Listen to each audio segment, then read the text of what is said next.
On a home, you know it's not cheap to insure the property, while at the same time you hope you never have to file a claim. That's right, but when disaster strikes, you can expect the insurance companies to have your back, hopefully.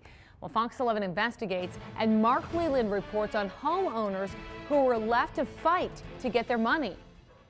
A contractor's torch touched off a fire at Amanda Wood's home in Appleton last spring, according to fire officials.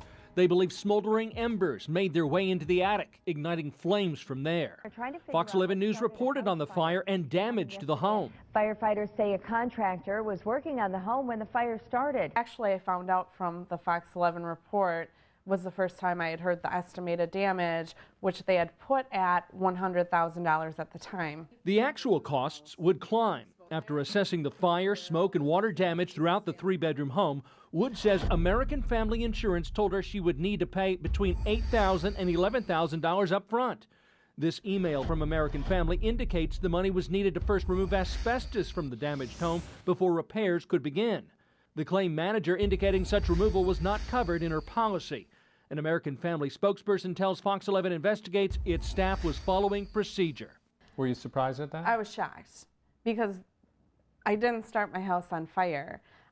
So I could not, for the life of me, figure out why I all of a sudden had to start taking $11,000 of my own personal money out of my account to get the process started. Wood says the insurance company's adjuster indicated there were tens of thousands of dollars in repairs that needed to be made to the home that were not covered in her policy.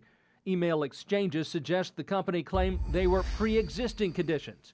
Wood was left devastated, frustrated, and confused. She thought she was completely covered by insurance. Were you feeling victimized at that point? Absolutely, and that's that's why I think it's so important to get the word out to everybody. Know your policy. In a written statement, American Family Insurance told Fox 11 Investigates, "We pride ourselves on working with every customer to help them understand the claim process." But that wasn't enough for Wood. With negotiating and delays, the claim process took months to settle. Going on 9 months after the fire, Wood's new home is finally nearing completion. And you never had to pay that $11,000? I never paid that $11,000. I refused to. Further negotiations with American Family led to an insurance settlement estimated to be well over $200,000, topping out at Wood's policy maximum. This fire in 2014 gutted the Timbuktu bar in Oshkosh. The owner says with the initial insurance offer, she would have lost everything. David Day was hired, and the owner confirms she was able to get an insurance settlement 4 times higher. An exact figure could not be released as part of a non-disclosure agreement. The job of a public adjuster is relatively new in Wisconsin and pretty much the Midwest. Here in Madison, the Office of the Commissioner of Insurance does not regulate public-private adjusters. The office does recommend homeowners do their homework before signing any agreement. It's a traumatic experience typically for a homeowner. David Day has been an adjuster for more than 20 years, but he started out as an adjuster for an insurance company, the other side. I think what the mindset is at the insurance companies is we want to pay the least amount of money that we can.